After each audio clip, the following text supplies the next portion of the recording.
खेबसे नङा खेबनै नङा पस्टारबो गैया बेनारबो गैया मिथिंबो गैया माबेनि हिरा सरनिया माबेनि अबर' मा टर्च लाइट छबिया दहायथ' नोंसोरो मिथिफेरानोमोन 3 लाख मार्जिनाव देरहादों 2.5 लाख मार्जिनाव देरहादों सोर होयोमोन भटखौ जोंहाथ' जोंनियाव होनाय बायदि मोनथारो। खुलुमबाय रायजोफोर, दिनै बयनिबो गोसोआव नांनाय बा बर' हारिखौ फोजाखांनाय बा बर' हारिखौ गासैखौबो लासिंसिं फोनांनाय माने जिखियानो जा माने जेरै सानो ओरैनो मोनो ना माने मोजां सानबा मोजांखौ मोनदांगोन गाज्रि सानबा गाज्रिखौ मोनदांगोन माने बथ साइड जि सानो बेखौनो मोनदाङो। थिग बेबादिनो जोंनि बर' हारिखौ फोजाखांनाय बा बर' हारिनि लाइमोनफोरनि गोसोआव नांनाय खोथा बुंबाय जोंनि चन्दन ब्रह्म सारा। जोंनि BTC ओनसोलाव बा हाग्रामा सरकाराव BTC सरकाराव मोनसे समाव जोंनि बर'नि एरियानिफ्रायनो माने क'क्राझार लकसभानिफ्राय माने सासे बर' जाति नङै MP जानानै थांदों 10 बोसोर माने बर' नैखौ जों मा होनना बुङो माने अबर' होनना बुङो। माने अबर'फोरा जोंनि क'क्राझार लकसभानिफ्राय 10 बोसोर MP सिटखौ लानानै सालायदों आरोना माने जेराव बिथांमोनखौ जोङो सानामोन जि बेफोरबायदि MPआव 10 बोसोर राज खालामनो हागोन जेराव मा होनना बुङो प्रस्ताब गैया पिक्सार गैया मिटिं गैया माने बहुद बुरजा भट लानानै बिथांमोना देरहादोंमोन जोंनि बर'नि गेजेरावनो देरहानानै बर'खौसो उल्थाय राज खालामदोंमोन MP महरै। दा जोङो बुजिना मोनबाय जे माने सोरनि गोरोन्थिनि थाखाय बर'नि जायगायावनो गुबुन जाथिया बेफोरबायदि मासिखौ लानो हादोंमोन आरो बेफोरबायदि मासिखौ लानानै बिथाङा मा खामानि मावदोंमोन मा मावाखैमोन माने बयबो जों मिथिगौ। जेराव पिक्सार गैया प्रस्ताब गैया मिटिं गैया माने मिटिं जानायखौनो नुफेरामोन माने बिथांमोननि प्रस्ताबखौनो नुफेरामोन माने जेराव खोमसियावनो बिसोरो टस सुनानै माने बयखौबो जागृत खालामनानै MP इलेक्सनाव देरहालांदोंमोन आरोना। जास्ट बिनो बिसोरनि माबानि सिम्बला पिक्सारा माने टसमोन माने खोमसियावनो टस सुनानै बिसोरो मिटिं खालामनानै देरहालांनो हादोंमोन आरोना। जास्ट बिदि सानजायो। दा बेफोरबायदि खोथाखौ गासै चन्दन ब्रह्म सारासो बुंदों नोंथांमोना खोनासंनानै लानो हागोन। माने लासिं सिं बाथ्रामोन इसेबां बर' एरियानि गेजेराव माने बर'आ माने देरहालांदोंमोन बहुद बुरजा 2 लाख 2.5 लाख 3 लाख भट मोननानै माने देरहालांदोंमोन आरोना।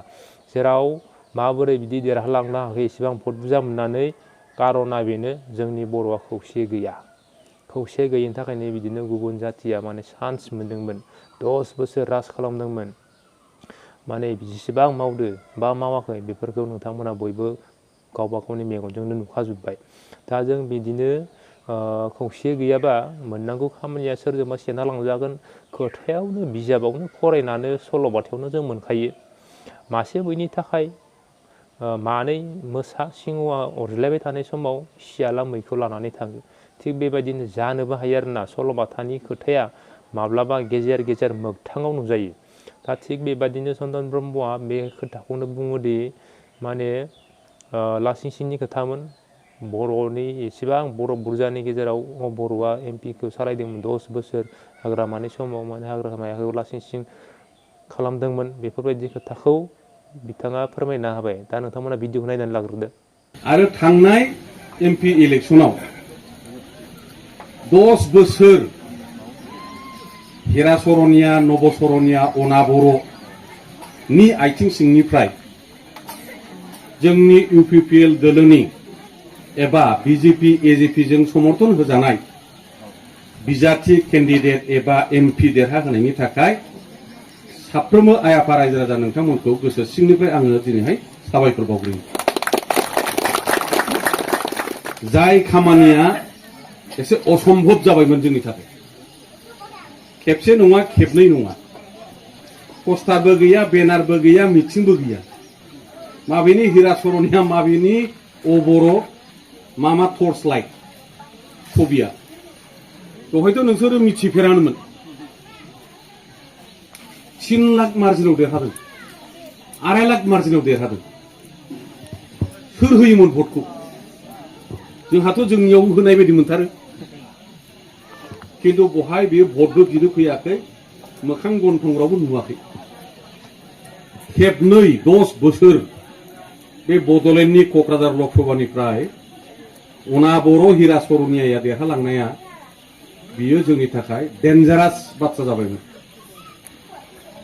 जोंथ' लाजिदोंना बयबो जों रायजो बिग्रा आन्दलनखारि बड'लेण्ड नांगौ होनग्रा लैहोर लैहोर रायजो राजा ओंखारो बोरै सोरबा हिरा सरनियासो एमपि देरहालांनांगौ जाखो जोंथ' सानबाबो मोनाखै बे मा सक्ति माब्रै हाखो माब्रै जाखो दा बे सक्तिखौ जबरदस्त जोंनि रायजो राजाफ्रा जोंनि दैदेनगिरि मानव गेदेर दिनैनि बिटिसिनि चिफ इउपिपिएल दोलोनि मानव गेदेर आफादगिरि प्रमद बर' बिथांनि दैदेननायाव एनडिए हिसाबै मित्रजोट एबा एलायन्स मोनसे मोजां सम्पर्क खालामनानै दिनैहाय गभर्नमेन्ट सालायनाय एबा राजखान्थि खुंथायनि थाखाय बे जिनिसा सम्भब जादों जोङो देरहाखांनायखाय फेजेननो हानायखाय अना बर'खौ जों दा बावबाय जेबो नङा मोनफिनबाय आरोखि बा सोरबाया बुंनो हागौ बेलाय जाखानांगौखामोन बेलाय जोंहा देरहाखानांगौमोन हिराखौलाय फेजेनखानांगौ देरहाखानांगौ होननायाव बे खुगानिफ्राय ओंखारनाय बे सोदोबा गोरलै जानो हागौ खिन्थु बेखौ खालामनाया जेसेबां परिकल्पना स्ट्रेटेजि फर्मुला खायदा कौशल बुद्धि बाहायनानै बयबो रायजो राजानि समर्थनजों परिश्रम खस्थ' खालामनाय दोलोनि साफा साफा मावथिफारिया रायजो राजानि समर्थनजों बे जिनिसा सम्भब जाफैदों दा बे जिनिसखौनो जों बोरैहाय लागातार लांबाय थानो हायो मालाबाबो जाहाथे बेबायदि कमिउनियेल फर्स गस्थि संघर्ष खालामग्रा जोंनि गेजेराव जाति भाषा धर्म बोखावनानै बिभाजन खालामनानै राजखान्थि खालामग्रा शक्तिखौ जोंनि जायगायाव जाहाथे मालाबाबो बिदि आरोबाव रोदा सुनो हाया बे खोथाया जोंनि थाखाय साबधान एबा सांग्रां जानांगौनि बे प्रयोजन दं देरहाखांबाय जोब्बाय बे नङा बे समा आरो फैबावगोन गतिके बे फैबाय थानाय समावबो बिदि शक्तिया जाहाथे जोंनि जायगायाव कुनु दिन जाहाथे देरहानो हाया जायगा मोना बेनि थाखाय जों प्रस्टुत खालामो दा बिनिनो दिनैनि बाइ इलेक्शना मोनसे बै शक्तिखौ फोजोबनायनि एबा जोङो शासक रुलिं हिसाबै जोंनि राजखान्थिखौ जाहाथे हमथानो हायो रुलिंआव थाबासो जों खामानि मावनो हायो होननाय खोथा गैया होनबा अपोजिशनाव थायोबा नोङो बिजनेस हागोन नाख्रायनो हागोन खुद्रिनो हागोन रायनो हागोन किन्तु नोङो नोंनि नांगौ एबा समस्याखौ नोङो समाधान खालामनानै लानो हानाय गोसोखांदो एसे गोदो गोदायनि राजनितिखौ जोंनि गोदो गोदायनि राजनितिया अपोजिशन पलिटिक्स बिरोधियाव थानानै जों मोजां मोनोमोन जोङो शासन बेबस्थायाव सालायनो गभर्नमेन्टखौ प्रशासन रुलिं जानो जों मानोबा उसुबिदा मोनोमोन बे आलादा खोथा जाहैबाय नाथाय जेलानिफ्राय रुलिंआव फैजेनबाय रुलिंजों मा जायो जाया जोङो मोनदांबाय बेजों जोङो एसे एसे जोंनि अभाब अभिजोगखौ जों पुरन खालामनो हाबाय आरो जों हिसाबै मोनसे परिचय निजास्व जोंनि मोनसे माने गौरब एबा सिनायथि बेखौ जोङो साबसिन दिनै होनो हाबाय दा गतिके बे रुलिं जिनिसा जाहाथे लागातार बेखौ जाहाथे जोङो कन्टिनिउ लांनो हायो बिनिनो बे बाइ इलेक्शनाव बे एसे बाहागो खारन नैबे बाइ इलेक्शन एबा उफ्रा बिसायख'थिया गभर्नमेन्ट गोदान दानायनि थाखाय नङा बेखौ जों बयबो मिथिगौ बेवहाय जेननाय देरहानायजों आसाम गभर्नमेन्टआ सोलाया बे बाइ इलेक्शना खालि जोंनि सिडली समस्तियाव जोंनि सिडली समस्तिनि एमएलए गैयाबाबोथ' आसामाव गभर्नमेन्टआ सोलिगासिनो दं ना खारन एमपिआ देरहानाय लोगो लोगो बे रिजाइन होनांदों 6 मास जाबाय सिडली समस्तियाव जोंनाव एमएलए गैया जोंनि सिडली समस्तियाव एमएलए गैयाब्लाबो आसाम सरकाराथ' सोलिगासिनो दं ना खोथाया बिदि नङा होमबा गतिके नैबे बाइ इलेक्शनाव जायखि जिखि बुङा बेजों खुनु गभर्नमेन्ट गोदान दानायनि थाखाय बे बिसायख'थिया नङा नोंखायनो सोर मा दलनिफ्राय फैनानै जों देरहाखाबाय देरहालांनानै ओरै खालामगोन खोरै खालामगोन बायदि बायदि खोथा बुंनो हागौ। बे बुंनायाव आंनि बुजिनायाव बुंनो हागोन बेवहाय मा ओंथि दं मा अर्थ दं। खारन गभर्नमेन्ट सोलायनाय बिसायख'थि नङाना बियो। बै 26नियासो गभर्नमेन्ट सोलायनाय इलेक्सन जादों। बिनि उनाव जि माने 14 मास 15 मासनि उनाव जि 2026नि एप्रिलाव जेला फैगोन बे जाहैबाय साधारन निर्बाचन जेनेरेल इलेक्सन। बै इलेक्सनासो बै बिसायख'थियासो गोदान गभर्नमेन्ट दानायनि। बेखायनो जोंनि आइ आफा रायजो राजाया बांद्राय हयथ' बेखौ माने साननांगौ जेबो गैया। गाहायावबो जोंनिनो जिथु गभर्नमेन्ट दङ इउपिपिएल बिजेपि एजिपि आरो दिसपुरावबो बे एखे मोनथाम दोलोजोंनो जोंहा गभर्नमेन्ट दङ। दिल्लीयावबो जोंहा दङ। गतिके दिनैहाय बेवहाय जोंनि बाइ इलेक्सनाव गोदान साननांगौ दस्रा साननांगौ सोरखौबा सायख'नांगौ होननाय बेवहाय माबा ओंथि थायो नामा आइ आफाखौ। गतिके बेवहाय गोदान सोरखौबा साननांगौनि जोंहा खोथा गैया।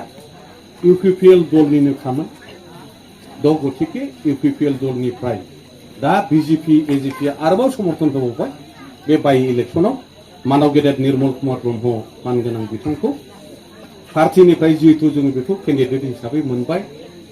आरो मोनसे स्पेसियेल खोथाया जाहैबाय निसिमानि बिथाङा सासे व्यक्ति नङा होमबा बै भबानिपुर बरंपारानि बियो जितु निसिमा ओनसोलनिनो मानसिथार आरो बिथाङा मोनसे समावहाय बोसोरबा बिटिसिनि एमसिएलबो जादों। जोंहा जेम्स सारखौ फेजेनाखै होनबा खेबसे बे समा पिसिडिआरमोन। पिसिडिआर हिसाबै बिथाङा जेम्स सारखौ फेजेनदोंमोन। बोसोरबा बिथाङा बिटिसिनि एमसिएलए जानाय। बे बाथ्राखौ बुंनायनि खारना जाहैबाय बोसोरबा एमसिएलए सालायखानाय हिसाबै बिथांनाव गभर्नमेन्ट सालायनायनि मोनसे प्रशासनिक गियान खायदा बुद्धि कौशला बिथांनाव दंखायो। आरो बर्तमानाव बिथाङा जोंखौ बयखौबो सालायग्रा चिरां जिल्लानि इउपिपिएलनिनो मानव गेदेर आफादगिरि। दा गतिके बिथाङा रोंगौ बोरै मिलायनांगौ बोरै बुजाफरा खालामनांगौ बोरै आदाय खालामनांगौ बोरै अननांगौ बिथाङा रोंगौ मिथिगौ। ओंखायनो आरो जायगानिनोखा जोंहा निसिमानिनो सासे व्यक्ति हिसाबै आङो निसिमाबासि आइ आफा रायजो राजाया गोनो गोथो साननांगौ आरो माबा मोनसे गोदान सिन्था खालामनांगौ दं होननानै आं साना। लैहोर जाहाथे फैगौ 13 तारिखआव सेक्टरनि सबियाव गोसो खुसियै जाहाथे भटखौ होयो।